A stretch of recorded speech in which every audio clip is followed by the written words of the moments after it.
In mei is het graf van Riens en Antje Hofstra leeghellen. Mijn pa en Beppe hebben het kocht tot 2030.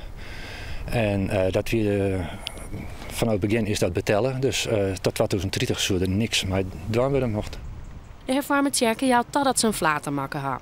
De resten binnen 1 oors op het kerkhof op een nij begroeven. De gemeente stelde voor om dan maar op dit plak een nij stien te plaatsen. Maar dat woerde familie Hofstra net. Na een strijd van 6 mannen binnen Pake en Beppe Hofstra begroeven op haar oude plak. Dit is het graf van jouw Pake en Beppe? Dit wiert. En ik neem aan dat het nou West is, ja. Hier moeten ze dus wissen, als het goed is. Maar dat weet ik niet zeker. Je hebt een foto bij jou van hoe het wie? Ja, dit is de foto van het graf. Zat het wie. Wat dus helemaal vernietigd is.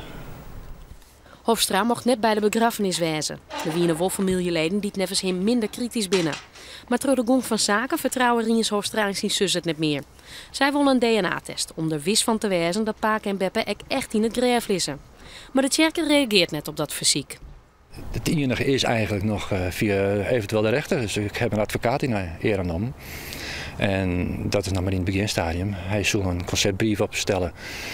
En die brief gaat dan eerst naar de kerken. En er wordt dus min of meer die eis herhaald. En als de kerken dan akkoord gaat, dan is het prima. En als de kerken net akkoord gaat, dan zal het denk ik voor de rechter komen. Dan gaan we dus echt verder, want het is een principezaak voor hem. De hervormde gemeente wil net voor de camera reageren. Maar zei er wist van te wijzen dat de goede resten herbegroeven binnen.